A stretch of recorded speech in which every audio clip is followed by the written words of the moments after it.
મહત્વના સમાચાર અમદાવાદથી પ્રાપ્ત થઈ રહ્યા છે। અમદાવાદ સહિત ગુજરાતમાં કોરોના વકરી રહ્યો છે। અમદાવાદમાં 24 કલાકમાં નવા 20 કેસ નોંધાયા છે। ચાલુ મહિનામાં કોરોનાના 39 કેસ નોંધાયા છે। 8 દર્દીઓ ડિસ્ચાર્જ અને 31 એક્ટિવ કેસ છે। અમદાવાદમાં સૌથી વધુ ઉત્તર પશ્ચિમ ઝોનમાં 10 કેસ, અમદાવાદમાં સૌથી ઓછા મધ્ય ઝોનમાં 1 કેસ નોંધાયો છે। તો દિવસે ને દિવસે ગુજરાતમાં હવે કોરોના માથું ઉચકી રહ્યો છે। ફરી એકવાર કોરોનાનો પગ પેસારો જોવા મળી રહ્યો છે। અમદાવાદ સહિત ગુજરાતમાં કોરોનાના કેસીસ, એક્ટિવ કેસીસ વધી રહ્યા છે। 24 કલાકની વાત કરીએ, અમદાવાદમાં 20 નવા કેસ નોંધાયા છે। ચાલુ મહિનામાં કોરોનાના 39 કેસ નોંધાયા છે। 8 દર્દીઓ ડિસ્ચાર્જ થઈ ચૂક્યા છે। 31 એક્ટિવ કેસ છે। સદનસીબે હજુ સુધી કોઈ એવા ખરાબ સમાચાર પ્રાપ્ત નથી થઈ રહ્યા। આપણી સાથે સંવાદદાતા દીપેન પઢિયાર ફોનલાઈન પર જોડાયા છે। દીપેન, દિવસે ને દિવસે હવે કોરોના ગુજરાતમાં પગ પેસારો કરી રહ્યો છે। કેટલા કેસ નોંધાયા, શું જાણકારી, ડોક્ટર્સ શું કહી રહ્યા છે? જોઈ, અમદાવાદ શહેરમાં ફરી એક વખત કોરોનાના કેસોએ માથું ઉચક્યું છે।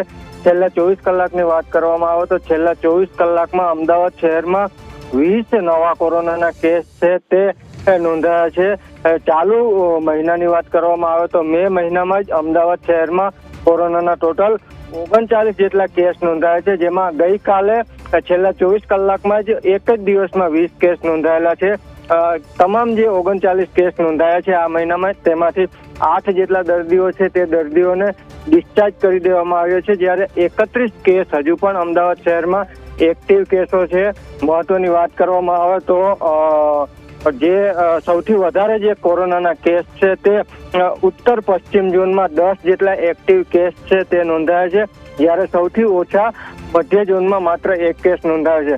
મહત્વનું છે કે હાલ કોર્પોરેશનના આરોગ્ય વિભાગ દ્વારા તમામ જે આરોગ્ય સેન્ટરો છે ત્યાં આ કોરોનાના કેસની જે તપાસ છે તેના માટેની વ્યવસ્થા છે તે કરવામાં આવી છે। લોકોને ભીડભાડવાળી જગ્યાએ જો લોકો બહાર નીકળે તો માસ્ક પહેરીને નીકળે તે માટેની સૂચનાઓ છે તે પણ આપવામાં આવી રહી છે। લોકો આ બાબતે જાગૃત રહે તે બાબતે પણ કોર્પોરેશન દ્વારા તમામ જે આરોગ્ય અધિકારીઓ છે તેમને સૂચના આપવામાં આવી છે। હાલ કોઈ મોટી કોરોનાને લઈને કોઈ એના મોત થયા તે પ્રકારના હજી કોઈ કેસ સામે નથી આવ્યા, પરંતુ ચોક્કસથી જે રીતે કેસોમાં સતત વધારો થઈ રહ્યો છે તે એક ચિંતાનો વિષય છે અને આ બાબતે તકેદારી રાખવા તમામ જે આરોગ્ય વિભાગના કર્મચારીઓ છે તેમને આદેશ અપાયા છે। જી દીપેન, આભાર આપનો જાણકારી આપવા માટે।